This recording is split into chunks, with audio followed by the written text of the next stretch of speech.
Boss, you need to find out who among the staff in there is infected. To do that, use those goggles. Don't go outside. It's too dangerous.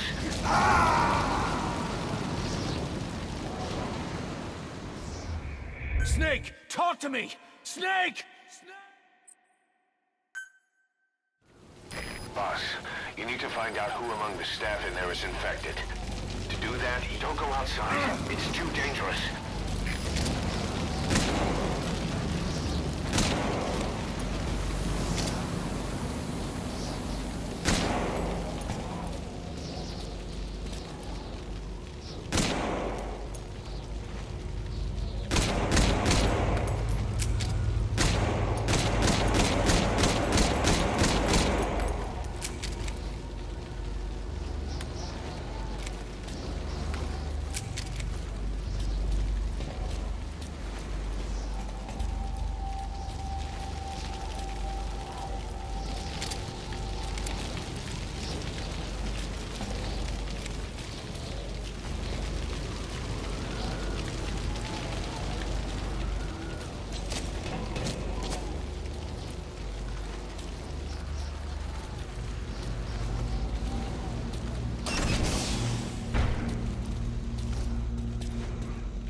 To see who's infected. If they're infected, they have to die.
He's infected.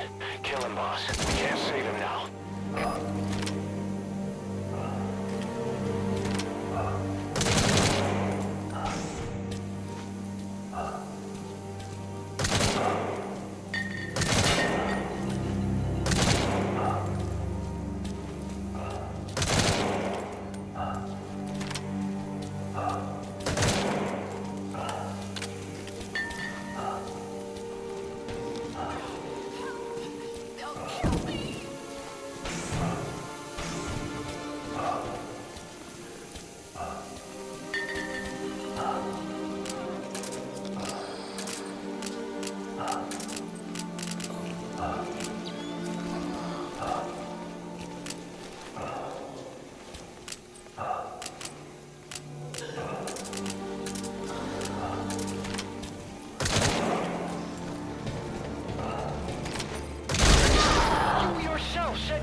wearing a mask.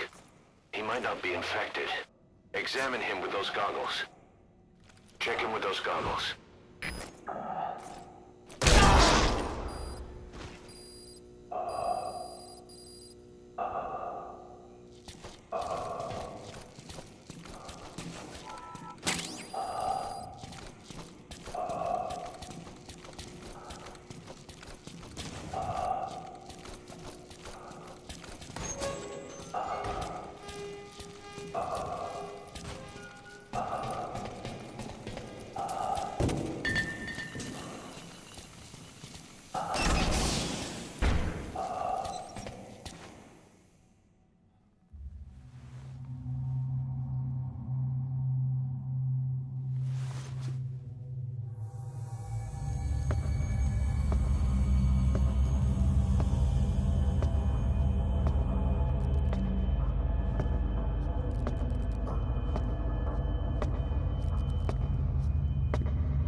There's nothing we could have done for them.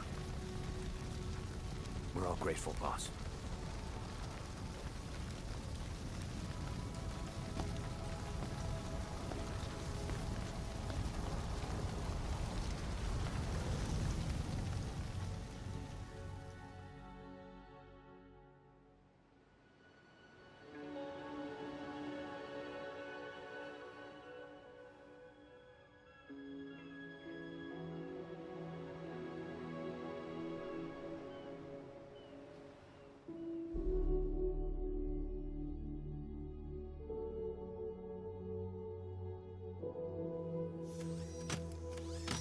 It's your fault! They're dead because of you! What? He's right. I killed him with my own hands. They were on your side! I'm on your side! and you turned them all to ashes.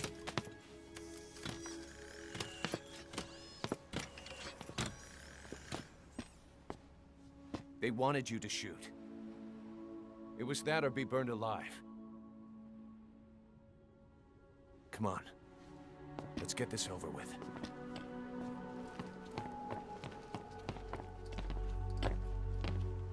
Wait.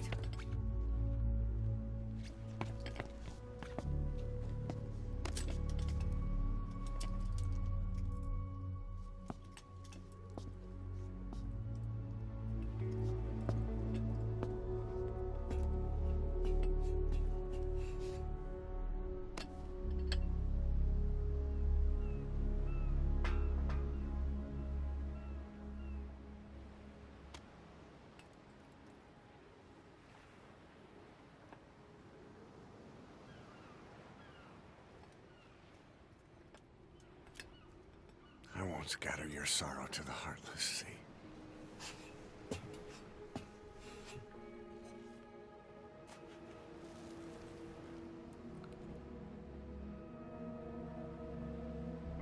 I will always be with you.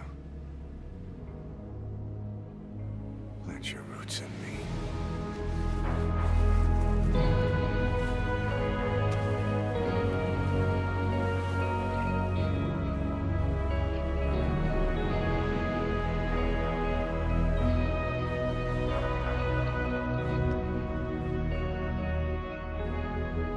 See you end as ashes.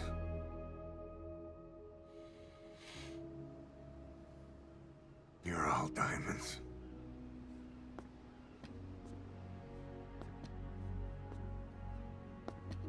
We're not burying them at sea. What then?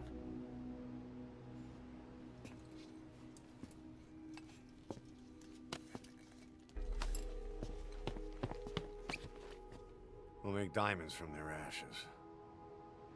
Take them into battle with us.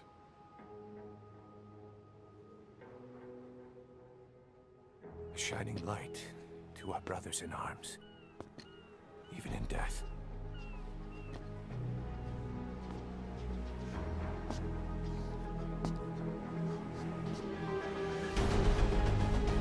We are diamond dogs.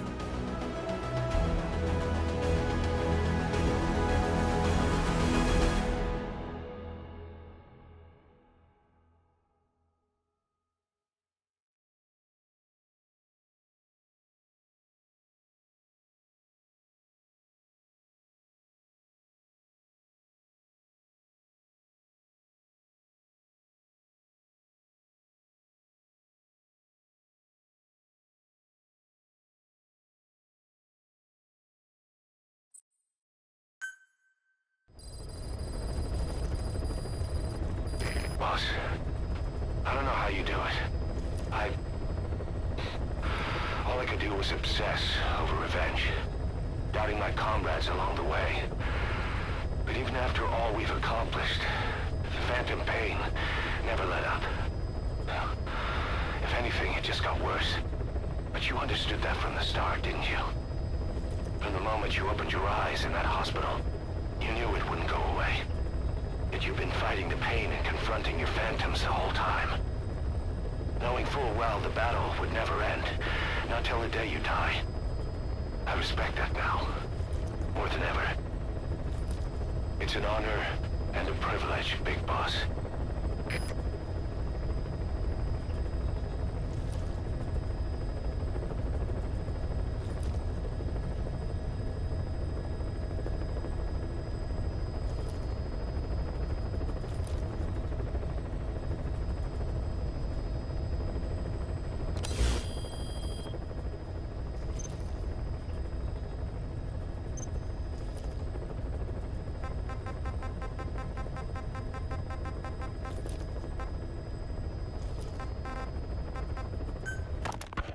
Well, Doctor, I have the report on the incident at the quarantine facility.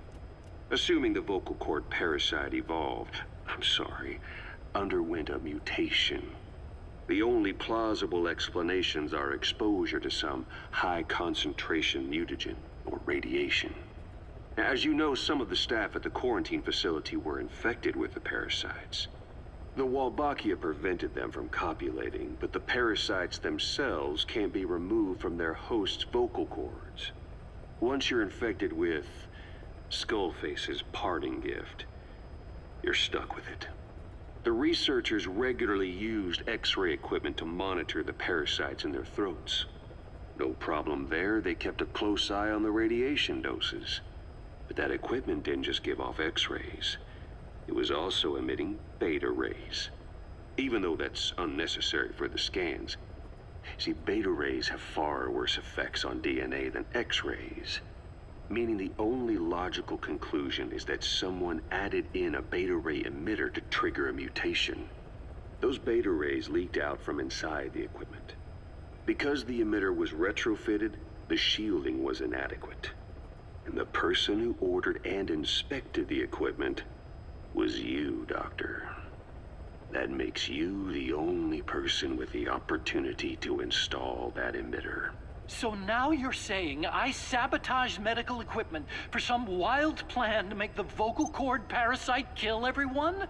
Or maybe you thought it'd reveal a way to treat the parasite without using the Wolbachia. With that much to barter, I suppose some people would welcome even a pathetic cur like you. Just stop it! You'd have no shortage of buyers, but most would be happy with just the parasite. You wouldn't need to offer anything else. However, if that buyer already knew about the parasite, they'd also know that by itself, it's no longer the ultimate bargaining chip it once was. To sell to that buyer, you need to throw in a bonus. A way to one-up it. There's only one buyer who'd be after that. Emmerich, we record all communications on Mother Base. That includes radio transmissions to and from homemade devices. You've been in frequent contact with people in America. A private biotech company, a client of which is DARPA.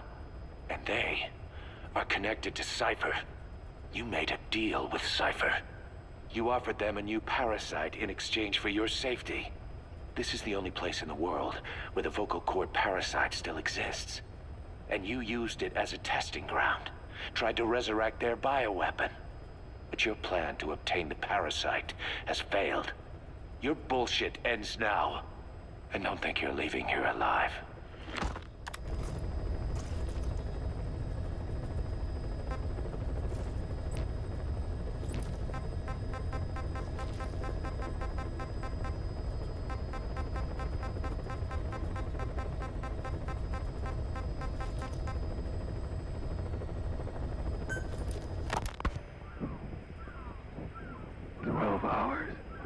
After exposure to the blood of a symptomatic colleague, I found myself making my way up the stairs to this room.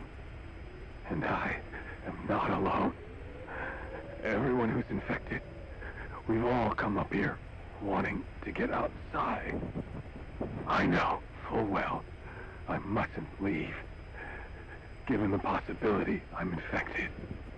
Yet, I can't contain this urge I feel inside me, like the alcoholic who tries to make any excuse for one more drink. Every step I took up those stairs filled me with this sense of bliss. I still have all my wits about me. It took no time at all to rewire the electronic lock and open the emergency exit. Then, just as I was about to set foot outside, I finally realized what was going on. This desire for freedom is not my own, but that of the vocal cord parasites inside me. They want the ravens to feed on us, pecking us to death. Attracted by these sweet secretions, they have mutated to facilitate this. The sweet smell is powerful enough to attract even a species with such a weak nose. So, Before the parasites take complete control, I must. Most of the staff in here are already infected. At least, everyone I've looked at is. Infection with this parasite causes a high fever in the pharynx. I have modified a pair of night vision goggles to react only to this temperature range. With these goggles, you can identify who is infected. Other infected will, like me, feel compelled to make it outside. If the ravens get their meal, they'll head for land next. That cannot be allowed to happen.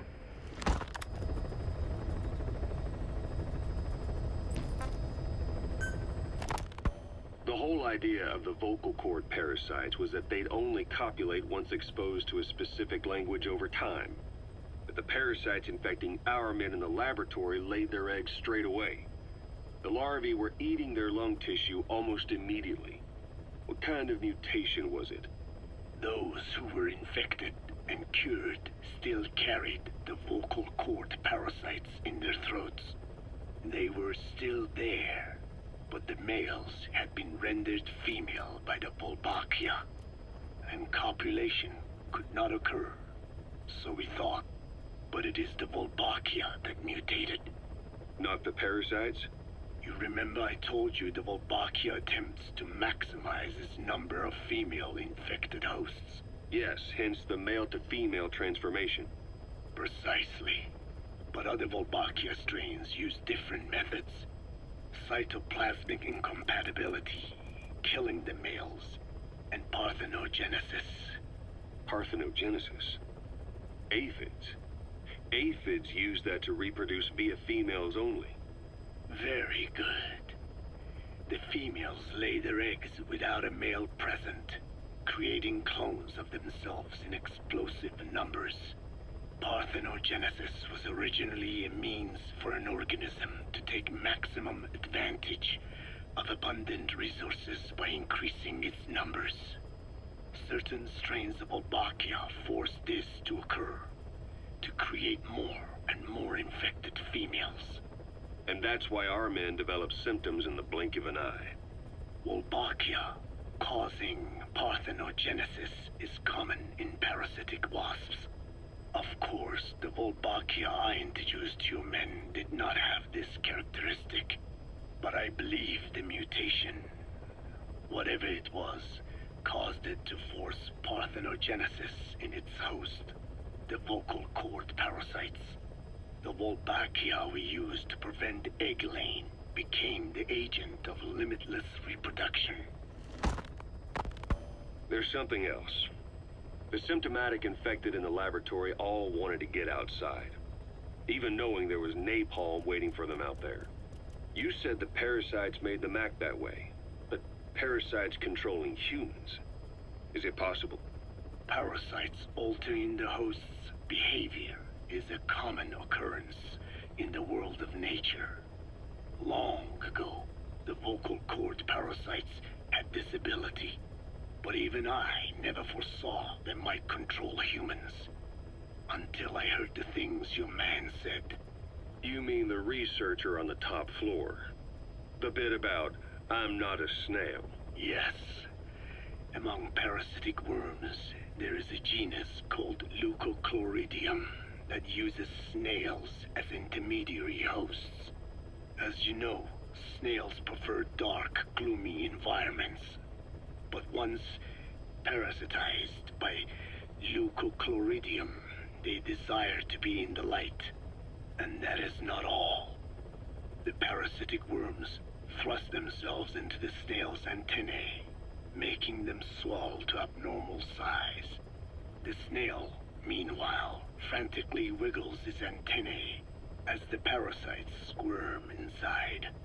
The swollen, wriggling antennae soon resemble caterpillars. I don't get it. It is so they can be eaten by birds. Leucochloridium needs a bird as its definitive host. To breed, they require their snail host to be snapped up by a predator.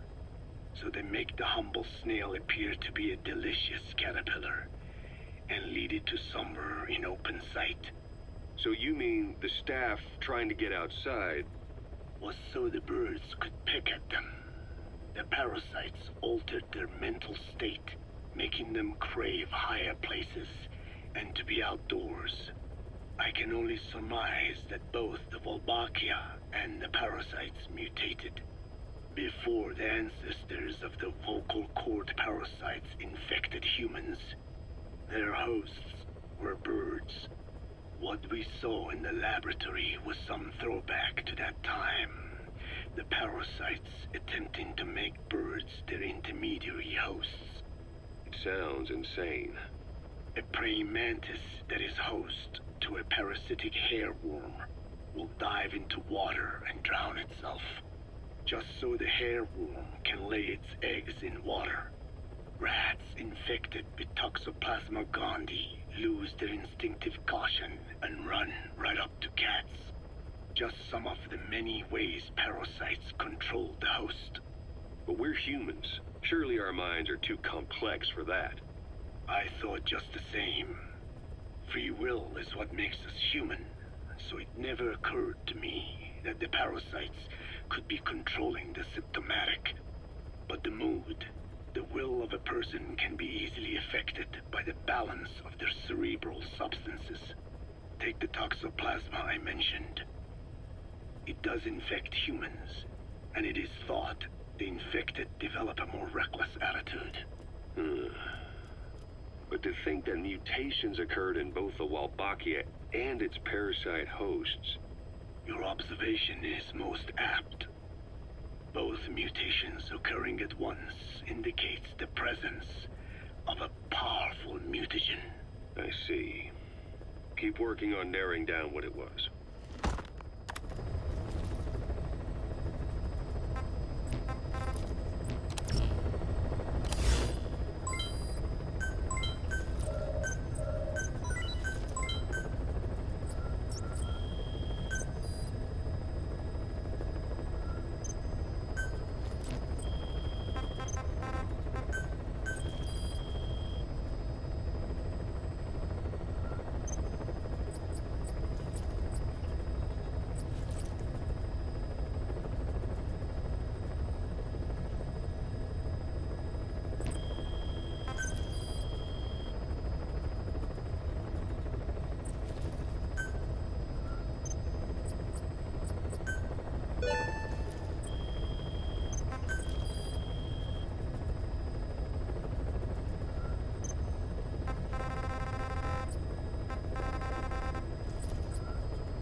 Mm.